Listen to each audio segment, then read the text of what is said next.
السلام عليكم. معكم ميرفت. النهارده هقدم لكم ألذ وأهش وأطعم كيكة جميلة جدا، ولو عملتوها مرة مش هتبطلوا تعملوها تاني. هي كيكة الحليب الساخن. مكوناتها هي أنا مضاعفة المقدار، يعني ده لكوبايتين دقيق. 4 بيضات، معايا 4 بيضات، معلقتين صغيرين فانيليا. أنا مستخدمة المعالق المعيارية دي طبعا بتدي معيار ممتاز جدا ومظبوط جدا. واستخدمت الكوباية المعيارية دي برضو بمعيار الدقيق واللبن والزيت، كل حاجة عايرت بيها عشان يبقى كله بمعيار واحد.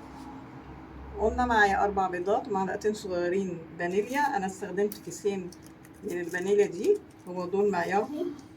ومعايا نص كوباية من الزيت، معايا كوبايتين دقيق عليهم معلقتين صغيرين بيكنج باودر ورشة ملح، ومعايا كوباية من اللبن، وكوباية ونص سكر، و100 جرام زبدة.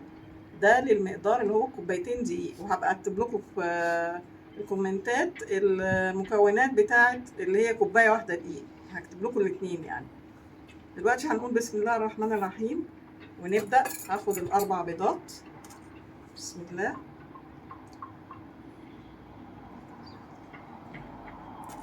هاخد الكوباية ونص سكر،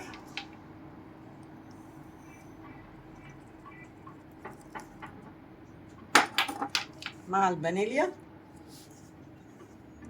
اللي هما معلقتين صغيرين الفانيليا، وهضرب كويس جدا جدا جدا لحد ما يختفي السكر معايا، يدوب كويس قوي وتديني لون ابيض، يعني يبقى لون البيض مع السكر يديني لون ابيض. انا هفضل استمر في الضرب لغايه ما يختفي السكر مني شويه، وبعد كده هضيف الزيت. دلوقتي انا هضيف نص كوبايه الزيت وهستمر في الضرب. وفي ناس قالوا لي هل ممكن نضربها في الخلاط؟ طبعا تتضرب في الخلاط عادي جدا، ما يجراش اي حاجه. دلوقتي زي ما شفنا دلوقتي القوام بقى لونها ابيض، افتح كويس قوي. وده هضيف كوبايتين الدقيق عليهم معلقتين صغيرين بيكنج باودر ورشه الملح، وهنزل بيهم على خليط السكر والبيض والفانيليا، وهضرب.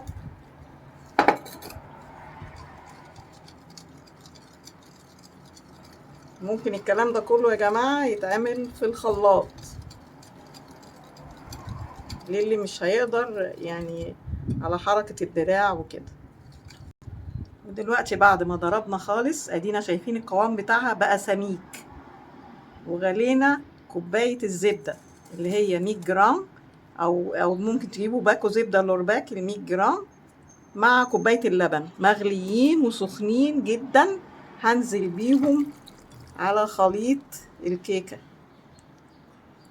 طبعا هنقول ازاي وممكن البيض يجمد. لا، البيض مش هيجرى اي حاجه، لان فيه طبعا السكر وفيه الزيت، فالحاجات دي كلها مش هتخليه يجمد. بس مش معنى كده ان انا ما اضربش بسرعه، لا، نضرب بسرعه علشان الخليط بتاع اللبن والزبده يمتزج مع الدقيق وبقيه المكونات. دلوقتي خلصناها، وده القوام بتاعها. هو مش خفيف، انما هو ده القوام الصح المطلوب. وهحطها في القالب مدهون بزيت. وبعدين ممكن تستخدموا اي قوالب الكب كيك او اي قوالب متوفرة عندكم هتستخدموها فيها. دلوقتي هقلبها